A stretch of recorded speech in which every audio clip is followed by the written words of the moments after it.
Atendimento psicológico online. Esse é o papo de hoje no Clique Ligue. Afinal, tudo vale a pena se a alma e a banda larga não são pequenas. Veja o nosso tutorial. O Psicolink é um site que oferece serviços de consultas psicológicas de forma online.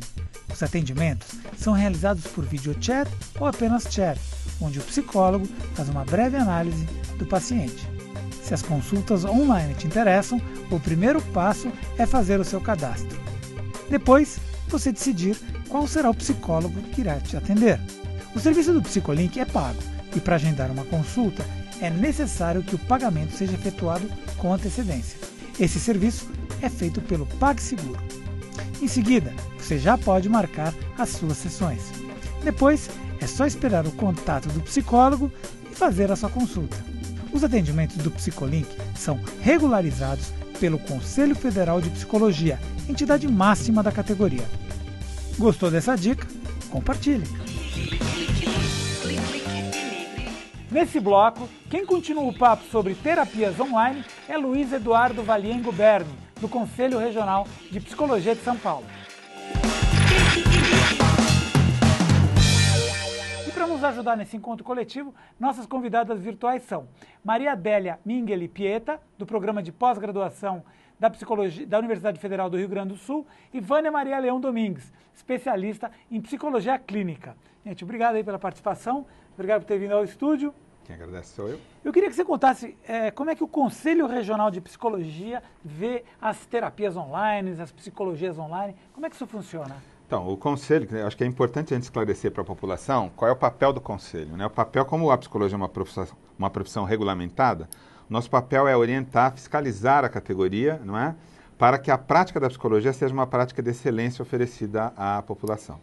Uma resolução, como a que você citou no começo do programa, ela visa exatamente a aplicar o padrão de qualidade da psicologia a um campo que se configura novo, né? Então, os atendimentos virtuais, os atendimentos online, eles, logo de cara a psicologia entrou nisso, porque vamos lembrar que a rede não tem 20 anos ainda, né? Então, há 10 anos atrás, a psicologia já estava ali se posicionando com relação a essa questão. A primeira resolução, então, é lá no começo dos anos 2000. A gente fez uma revisão em 2005 e agora uma revisão em 2012. Né?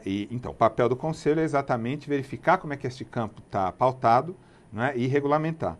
O que nós observamos ao longo desses anos? Que o campo vem se regulamentando de uma forma natural, como é próprio do campo da psicologia, né? Os psicólogos devem estar sempre pautados com o seu código de ética, e a gente tem observado que a psicologia vem se desenvolvendo, a psicologia no ambiente virtual, né, no ciberespaço, vem se posicionando de uma maneira adequada. Então, o que houve da resolução de 2005 para essa resolução de 2012? Houve uma flexibilização, não é? Se você for pegar a resolução, e aí eu acho que vale a pena falar um pouco da chamada do programa, né?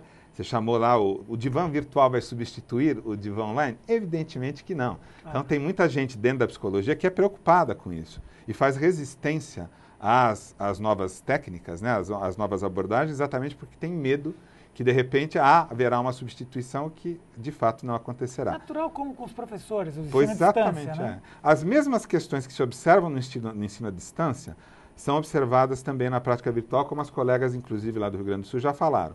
As boas práticas na psicologia do atendimento presencial são observadas também no atendimento virtual e vice-versa, né? Quer dizer, então, tanto na educação quanto na psicoterapia.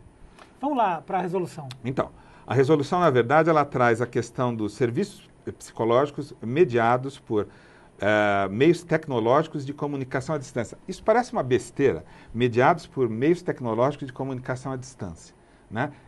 Quais são esses meios? O computador, o telefone, quer dizer, o telefone hoje é um computador ou é um aparelho de telefone, né? A gente ainda chama de aparelho telefônico, mas hoje ele tem muito mais uma função de computador, muitas vezes, do que propriamente do telefone. Mas continua falando Você fala também, né? Você também continua falando. Você também fala. Falar, né? Entre outras coisas, você que fala. É fundamental para a psicologia. Fundamental, Então, quer dizer, são questões que essa tecnologia está ampliando o campo de atuação da psicologia. Isso é muito importante.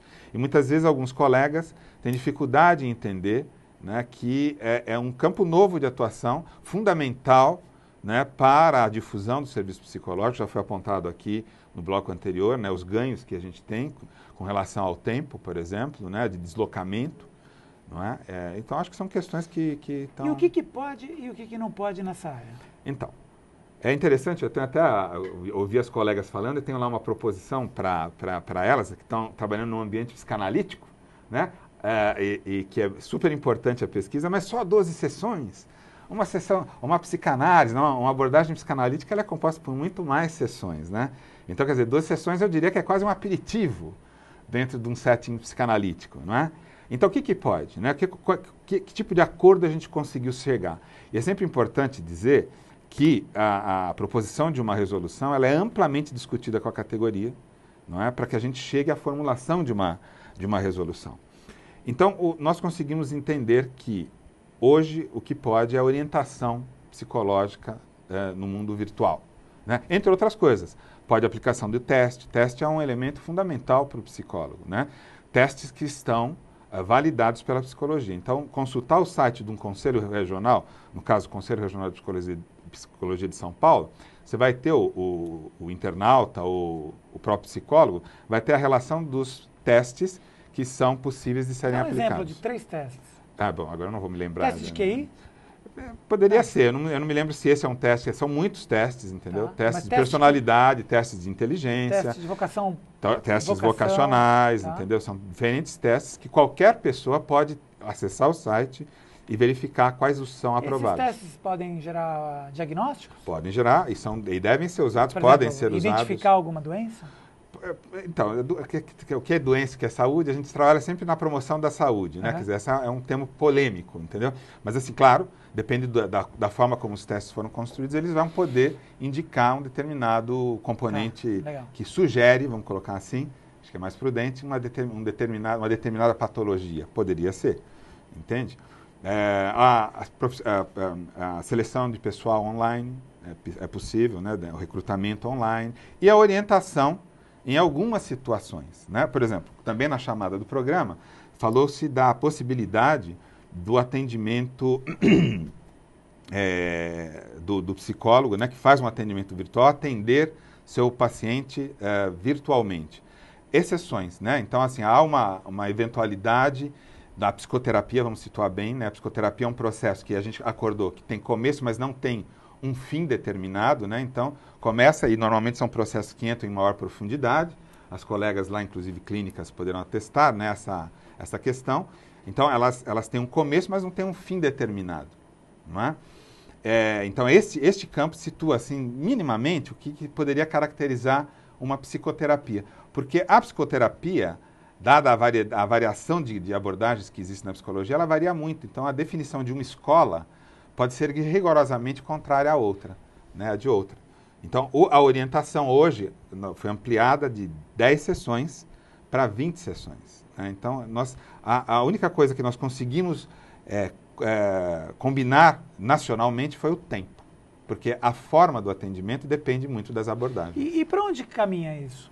Então, eu acho que caminha sim, né, como as colegas aí, muito importante a pesquisa da colega lá do Rio Grande do Sul, que está viabilizando, né, mostrando que o atendimento, e a colega que participou lá do grupo controle e do grupo de atendimento, achei interessante a metodologia, o mesmo psicólogo atender online e atender presencial, né, e aí o que tem indicado as pesquisas internacionais é exatamente isso que a colega acabou de falar, que a eficácia do atendimento é tanto no presencial quanto no online. As pesquisas brasileiras precisam acontecer para que a comunidade psicológica, científica e a sociedade sintam segurança nesses atendimentos. Eu queria chamar a Maria Adélia, ela pediu a palavra, pois não, Maria?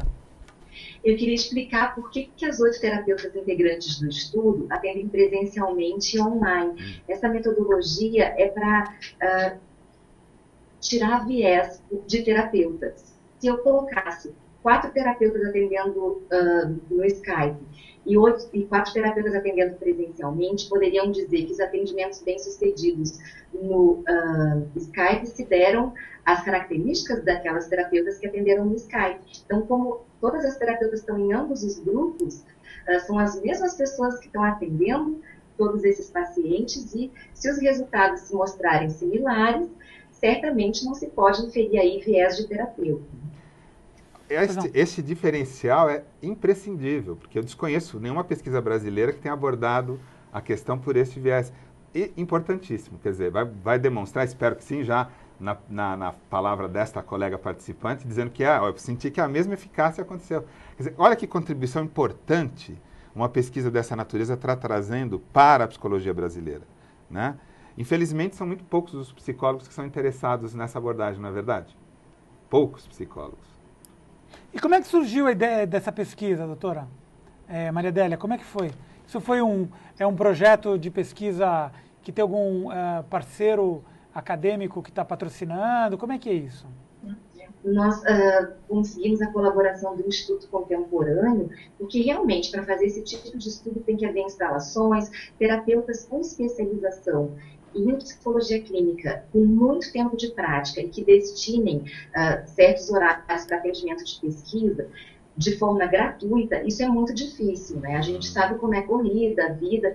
Então, essas terapeutas que são muito bem formadas, são do Instituto Contemporâneo, graças ao Instituto que pôde se dar a pesquisa, e a ideia da pesquisa surgiu de uma fala da professora Rosa Maria Fará, da PUC de Campinas, se eu não me engano, não, PUC de São Paulo. São Paulo. E no encontro de terapeutas do CRP-RS, né, aqui do Rio Grande do Sul, ela foi palestrante convidada e foi muito instigante a fala dela e quão atrasados nós estávamos em ao menos ver como funciona esse tipo de atendimento. Antes de já termos essa ideia formada de que não se pode atender online, vamos ver como é que funciona.